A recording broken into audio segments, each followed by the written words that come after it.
Hey, what's up guys? Spencer Rhodes here, and this is my video for the new cover reveal for The Walking Dead issue 176, which is part 2 of 6 of the New World Order story. Okay, so this is big, guys. This is fucking big. Like, as far as The Walking Dead comics go, this shit is as big as it gets. This is going to be insane. This is... Whether or not people are going to like it or dislike it, I think we can all agree that this is a big change for the story, a big reveal, in a very interesting direction that the story can go to. And it can be, you know, a good thing or a bad thing, but I am stoked. To be perfectly honest, I am really excited. I am as excited as I've ever been. I've always been a fan of the comics. I've always liked the Walking Dead comics. I like the comics more than I like the show. I like the comics a lot more than I like the show. I think the comics have always been relatively good. It definitely got better as it went on. When Negan came in and bashed in Glenn's head, it was pretty much really good from there.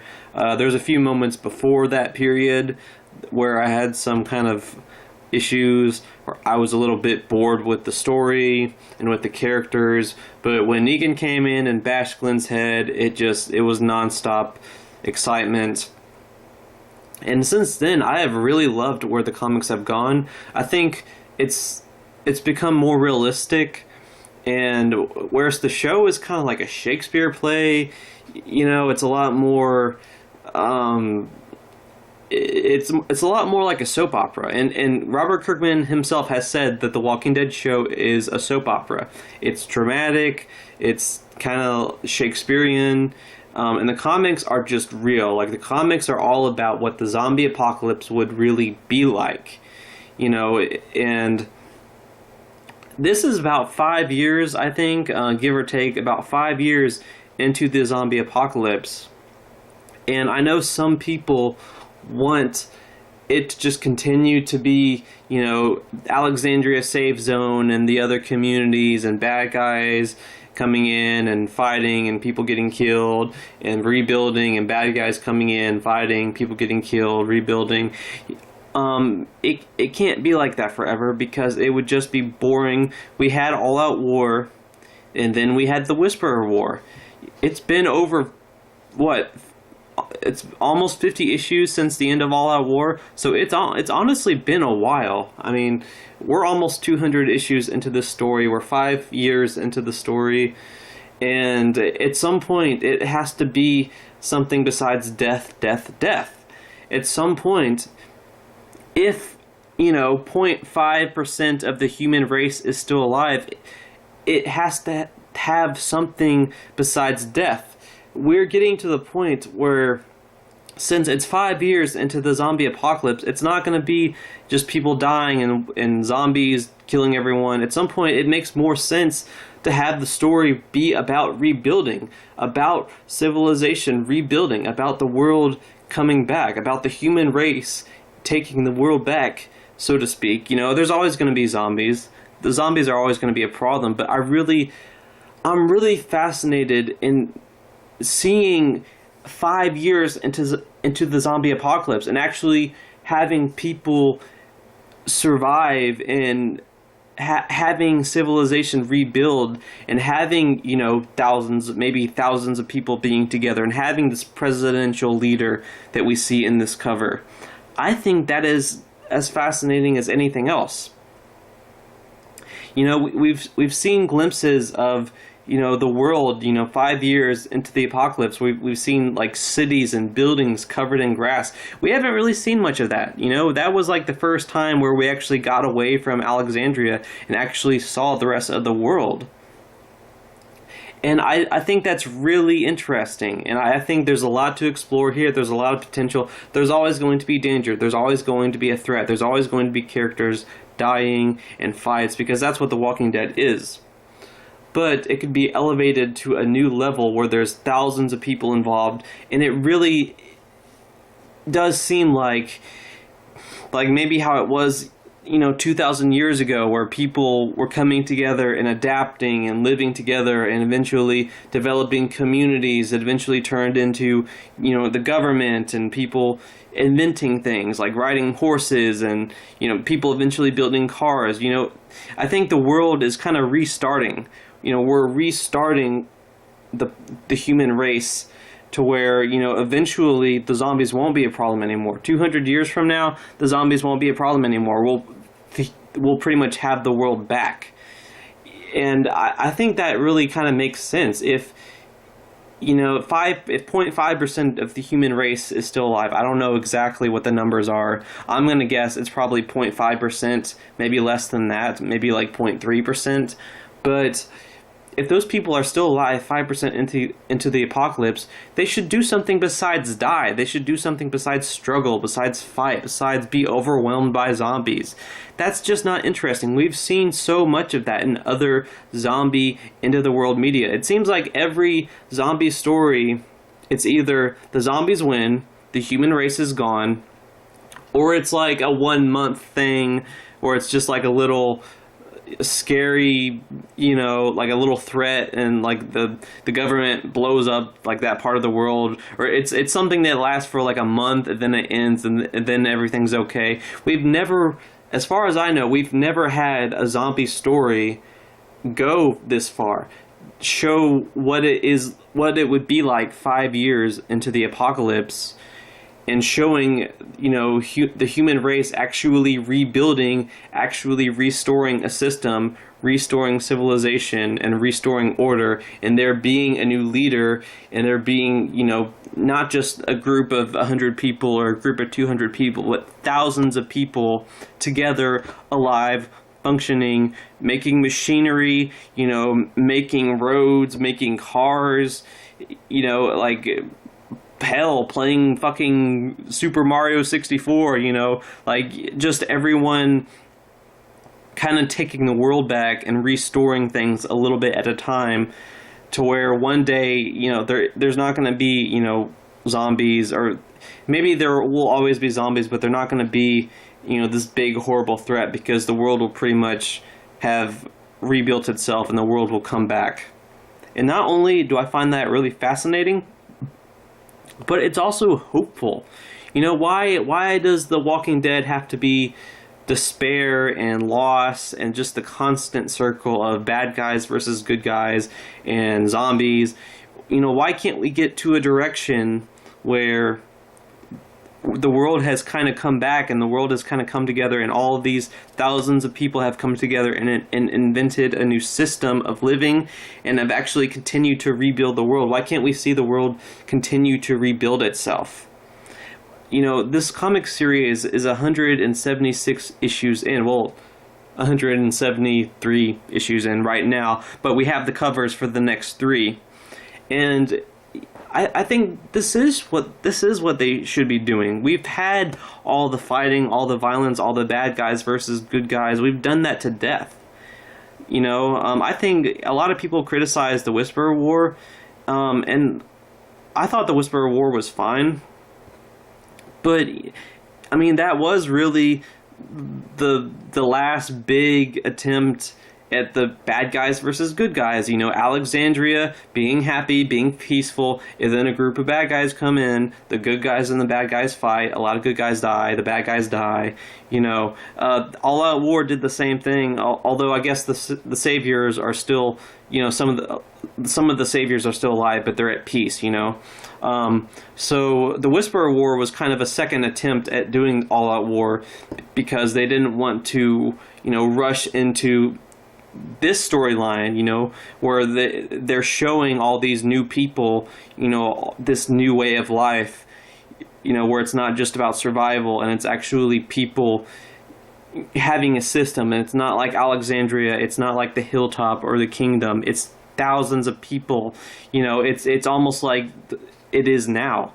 It is this year, 2017, where there's people, and there's, everyone's living together, and, there's a president. Like, it's so far into the apocalypse that it's actually coming back. The world is actually restoring itself. And I think that's really interesting. I think that has a lot of potential for the story. Sorry, I stuttered, but you know, make no mistake. I think a lot of people are worried about this because they think The Walking Dead is going to become like a happy adventure type story where no one dies anymore, or there's not as much death as there used to be. No, I don't think that's going to happen. I think there's always going to be death. There's always going to be characters dying.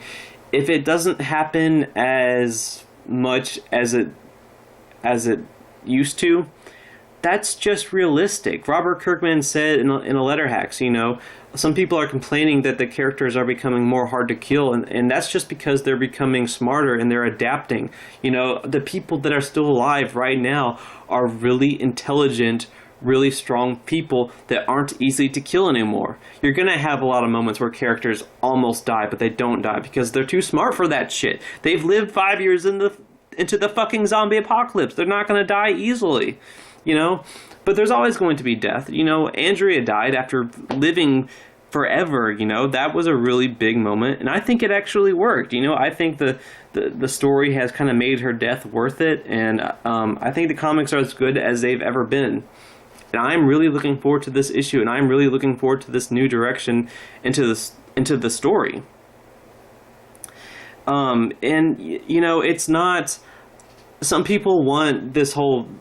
If there is going to be this government, and I think there will be, I think this woman in the cover is a presidential leader. Maybe she doesn't call herself the president of the United States, but she is a presidential leader. She is the closest thing to a president in this world that we're ever going to see. And I think that's really interesting. If you look at the cover, there's the president type of desk. She's got her security guards. She's got her American flag, her fancy looking pins, her posture, her face, the way she looks. She is a very powerful political leader. And people are wondering if is she going to be a good guy? Is she going to be a bad guy? And I think it would be more interesting if she's closer to a good guy. She can be a good guy with flaws. Every good guy has to have flaws. So I think she should be a protagonist, because a lot of people are going to suspect that she's this, she puts on this nice, front, this nice political leader front like the governor did, but behind the cameras she's actually a really bad person. I think that's too predictable. And that I don't want her to be like a very I don't want her to be like a very obvious, what do I call it? A very obvious bad guy, a very obvious antagonist. I don't want her to be an antagonist at all. I want someone else to be an antagonist. I want this woman to bring in Rick and his people, and it's so impressive that Rick actually wants everyone to come into this group. And then she's like, well, there's this army of people that I have a problem with, and they keep killing my people, and we're fighting them. And Rick can be like, oh, we've seen that shit, we've been there, we've done that, we can help you. I think that can be the direction the story goes into. It can be more fighting, more dying, but this woman can be an ally and be a leader, and Rick can be a leader. Maybe Rick can be this woman's advisor. Because that's kind of a thing that's already been set up. It's like Dwight telling Rick, you shouldn't be a leader anymore. You're not in charge anymore. Maybe this is the point where Rick is like, you know what? I should not be a leader anymore. I should not be in charge. I'm too tired for this shit. I'm too worn out. Like, his legs destroyed, his arms gone. He's just had the shit beaten out of him so many times. He's lost his wife. His son has pretty much moved on and wants to do his own shit and be his own man. Rick doesn't want to be the leader anymore. He wants to go to the sidelines and be this woman's advisor. I think that would be a really logical direction. And maybe Dwight could be an advisor, or Dwight can be like a security guard, or a soldier. Maybe Dwight could put on the white armor. There's so many interesting things that can happen from this direction that that the story is going in. And I don't think it's going to be like it all crumbles and everyone dies, and I don't think it's going to be like it's happy and peaceful and everyone lives prosperous and it's happily ever after. If we're gonna get a happy ending or a happily ever after, it's probably gonna be like issue 300 or past that at this point. I mean, we can easily take this storyline and go another 100 issues, another 150 issues, hell, another 200 issues. We could. It just depends on, whether or not Robert Kirkman wants to do it, whether or not he thinks there's enough material. But as far as this presidential woman, as far as this leader goes, I think she should be a protagonist, maybe a protagonist with a dark secret or a protagonist with some flaws, but she's someone that ends up having a kind of a close relationship with Rick and with Dwight and with Michonne, and these characters work together, and then there's some other bad guys and they fight them. I think that's the next direction for the story, and I'm actually really excited. I think this could be great. I think it could be awesome. It's a change, but it's logical and it's realistic and it's needed at this point. This is the way it should be. We've never had a zombie story show humanity recover. Not like this. Not where it's 5 years into the end of the world. Like I said, it seems like every zombie story is either the humans win easily or the zombies win. We've never had a story where it's 5 years later and then humanity starts to rebuild, So I think that's what they're doing with this story, and I really look forward to it, and I think it's going to be great. So guys, let me know what you think in the comments below. Don't be shy, hit that like and subscribe. I am not going anywhere. And please let me know what you think. Are you excited? Are you disappointed? Are you scared? Are you mad? Are you pissed the fuck off? Just let me know in the comments. Anyway, I'm Spencer Rhodes, and I will see you guys later. Bye.